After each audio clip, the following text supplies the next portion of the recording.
Good morning dear friends, कैसे हैं आप सब। देखिए ये जो दांत है ये सस्ते दांत ऐसे दिखते हैं, यानी जिसको आरपीडी कहा जाता है, रिमूवेबल पार्शियल डेंचर।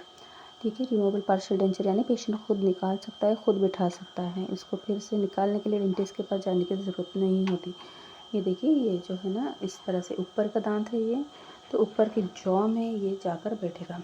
ठीक है, तो ये जो है सेंट्रल इंसाइजर्स दांत नहीं थे पेशेंट के, सेंट्रल इंसाइजर्स नहीं थे, तो ये सेंट्रल इंसाइजर और ये लैटरल इंसाइजर रिप्लेस किया गया है। यहाँ के दांत है पेशेंट के पास, ये वाला जो कैनाइन है, यानी यहाँ पे सेंट्रल इंसाइजर पेशेंट को ऑलरेडी है, लैटरल इंसाइजर भी है और ये कैनाइन नहीं है। तो यहाँ पे हम जो नहीं है, जो मिसिंग टीथ है, बस उसी को रिप्लेस करते हैं।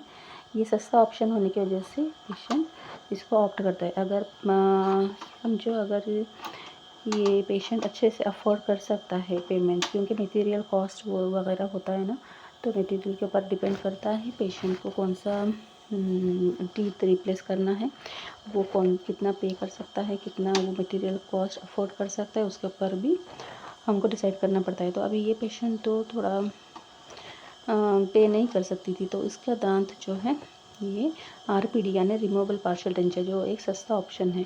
तो इसके 3 दांत रिप्लेस किए गए हैं।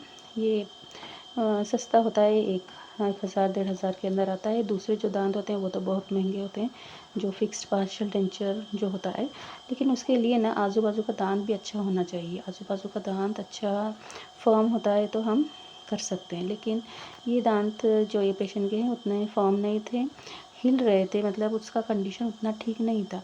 क्यों उसका कंडीशन ठीक होना चाहिए? क्योंकि यहाँ पे ना अगर हम उसको फिक्स्ड देना है तो ये दांतों का सपोर्ट लेते हैं। फिक्स्ड एफपीडी यानी फिक्स्ड पार्शियल डेंचर जो होता है, उसको अगर हमें बिठाना है तो इसका सपोर्ट लिया जाता है, आजू बाजू के दांत का सपोर्ट लेके बिठाया जाता है। यानी ये दांत अगर रिप्लेस करना है ये दोनों, तो ये इधर का और इधर का दांत का हमें सपोर्ट लेकर बिठाना पड़ेगा। लेकिन इधर का और इधर का दांत उतना स्ट्रॉन्ग नहीं है, वो भी हिल रहा है या फिर कुछ हिल नहीं रहा, नहीं दिख रहा। क्लिनिकली कभी कभी नहीं दिखता, लेकिन अंदर पेरिडोंटल कंडीशन यानी जो भी हड्डी का और उसका मसोड़ा लिगामेंट्स का जो भी प्रॉब्लम होता है ना, वो कभी कभी अलाउ नहीं करता कि हम एफपीडी दें, फिक्स पार्शियल डेंचर दें। तो इसके लिए हमें ये आरपीडी देना पड़ेगा कभी कभी। तो ये पेशेंट का तो दोनों कंडीशंस थे। यहाँ पे पेशेंट अफोर्ड भी नहीं कर सकती थी और यहाँ पे ये आजू बाजू के दांत उतने स्ट्रॉन्ग भी नहीं थे। तो ये जो है ना एफपीडी है, ये अपर जॉ का है। देखिए ये जाकर ऊपर बैठेगा, ये ठीक है, ऊपर जाकर बैठेगा। तो ये सामने के दांत हैं और ये कैनाइन और ये प्रीमोलर है यहाँ पे।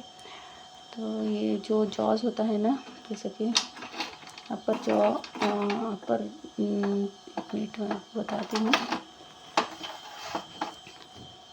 ये जो ऐसे दांत होते हैं ना, तो इसका ये पेशेंट के ये जो 2 दांत है ये वाले हैं, सेंट्रल इंसाइजर और लैटरल इंसाइजर। ये दांत है वो पेशेंट के। ये कैनाइन नहीं था तो कैनाइन यहाँ पे रिप्लेस हुआ है, फिर ये प्रीमोलर नहीं था तो यहाँ पे प्रीमोलर रिप्लेस किया गया है। तो इसी तरह से हम पेशेंट को कंडीशन, दांत का कंडीशन देख के और उसका पेमेंट कैपेसिटी देख के डिसाइड करते हैं कि कौन सा दांत उसको बिठाना है।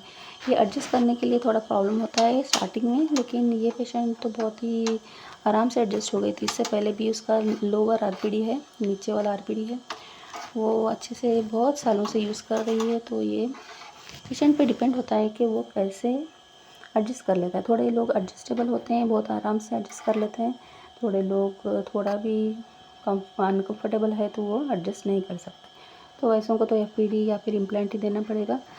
लेकिन ये वाला जो है ये सस्ता ऑप्शन है, जो पे नहीं कर सकते ज़्यादातर, वो लोग इसको यूज़ करके अपना जो भी बजट है वो बजट फ्रेंडली है ये। Thank you so much. Hope ये इन्फॉर्मेशन आपको यूज़फुल था होगा। Thank you so much. Please like share and subscribe if you like it. Thank you so much everyone.